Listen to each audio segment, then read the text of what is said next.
Kenalkan, nama saya Kade Agus Tamayasa bersama dengan rekan saya. Buat sertifikasi Anda. Jadi sebelumnya kami izin merekam untuk dokumentasi perkuliahan. Nah, baik sebelumnya kami berbicara dengan beli siapa nih? Nama saya Andre. Baik, beli Andre, untuk jenis UMKM beli ini bergerak di bidang apa nih? Usaha saya sendiri bergerak di bidang jual beli kopi atau sering disebut coffee shop dan juga jual makanan di sini. Baik. Jadi belinya ini sebagai apa jabatannya lagi? Saya pemilik coffee shop di sini. Baik.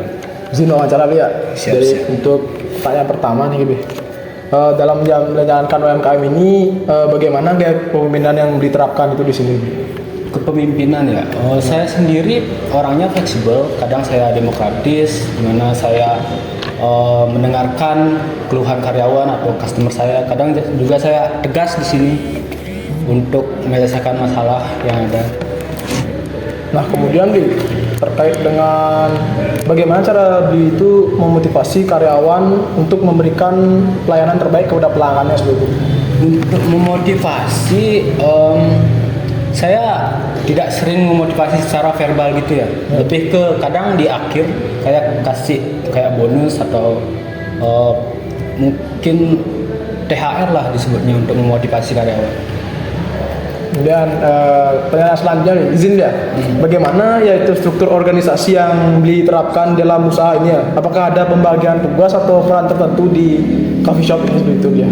Organisasi yang tertulis nggak ada sih. Lebih ke saya sebagai pemilik atau yang manajer lah istilahnya. Dan ada juga karyawan seperti itu aja. Struktur organisasinya bentuknya fungsional saja. Jadi sederhana seperti itu. Tidak ada head barista atau lain-lain karena UMKM kan jadi agak kecil. Yang ketiga itu, nah kan sebelum memulai usaha ini, langkah-langkah apa aja yang dilakukan itu untuk menyusun perencanaan seperti perencanaan targetnya atau strategi pemasaran seperti itu? Untuk strateginya ya, kan ini berdiri sudah cukup lama ya dari 2017-18 itu. Jadi waktu itu saya masih muda, jadi nggak terlalu membuat strategi. Hanya saja saya melakukan survei sederhana, survei lokasi, target marketing, dan juga lebih ke promosi di media sosial sih kayak gitu. Kan tempatnya ini cukup dekat sama kampus, jadi saya rasa ini potensial untuk dibuka seperti itu. Kini lanjut sedikit deh yang tadi itu. Nah, dari yang itu tuh apa saja keunggulan dan kelemahan dari UMKM yang dimiliki ini jika dibandingkan dengan pesaing di usaha yang sama di coffee shop? Kayak yang saya bilang tadi, kelebihan di sini tuh dari tempatnya lah bisa dilihat, dekat dari kampus, di pusat kota, dan untuk harga bisa bersaing lah. Kalau kelemahan di sini tuh bisa dibilang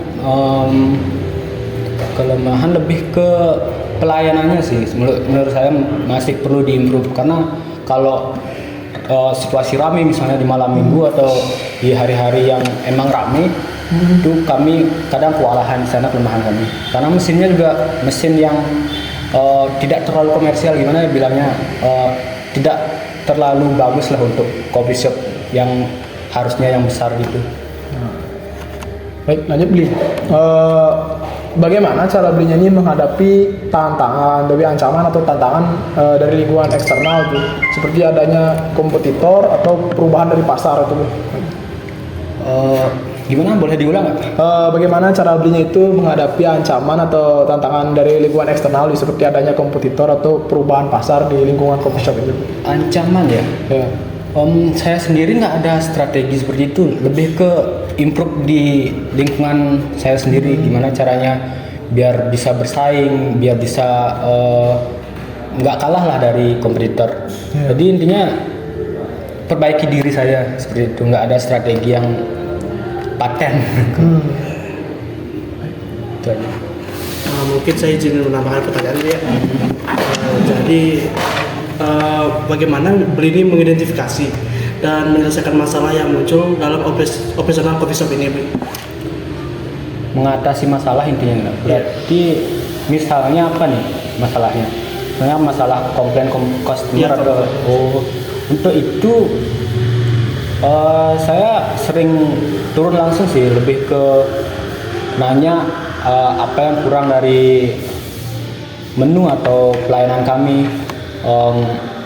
Itu aja, mungkin nggak ada hal yang pasti karena saya sendiri jarang nemu komplain atau masalah di sini sih, lebih ke masalah karyawan lebih banyak karena kadang tabrakan libur tuh susah dihindari dari karyawan. Jadi untuk mengatasi itu saya sendiri yang harus turun, kayak sekarang harus sendiri yang handle. Terus untuk yang di sini ada, apakah Beli ini pernah menghadapi misalnya pelanggan yang tidak puas? Terus misalnya jika ada, misalnya bagaimana Beli menanganinya atau menanggapi situasi tersebut? Untuk itu pasti ada, tapi jarang saya mendengarkan secara langsung, lebih ke dari barista saya yang bilangin saya, atau enggak dari circle saya yang sering, atau langganan saya yang sering kesini. Mungkin komplainnya lebih ke rasanya terlalu manis atau enggak rasanya kurang strong, itu masih bisa saya tanganin dengan cara ngejelasin, atau enggak saya kasih free lah, lagi ngorder lagi sekali. Terus misalnya jika terjadi konflik di antara anggota timnya atau karyawannya Beli, seperti perbedaan pendapat atau kesalahpahaman, bagaimana cara Belinya menangani situasi tersebut Beli, agar konfliknya tidak berkepanjangan? Oh, itu balik lagi ke pertanyaan awal tadi sih. Jawabannya, saya kan demokratis orangnya, jadi saya ngedengerin pendapat dari kedua belah pihak yang ada konflik, atau saya ajak dalam satu ruangan berdiskusi bareng. Terus pertanyaan terakhir Beli ya, apakah Beli ini memiliki kebijakan khusus untuk mencegah konflik agar dalam tim ini tidak dapat diminimalkan lah, atau dikurangi gitu? Untuk itu saya ngatasinya dengan cara jadi pendengar yang baik terlebih dahulu. Oh, benar yang baik. Iya, karena di sini saya sudah anggap adik-adik saya yang kerja di sini atau keluarga saya. Jadi untuk menghindari konflik itu saya sering diskusi sih, ngobrol gitu sama Jadi lebih ke komunikasi efektif tuh dia setiap harinya. Komunikasi itu kunci kalau kata orang. Ya. Baik, mungkin sekian untuk wawancara kami. Mohon maaf mengganggu waktunya Beli, dan terima kasih atas waktu untuk wawancaranya. Kami tutup dengan terima kasih. Terima kasih Beli.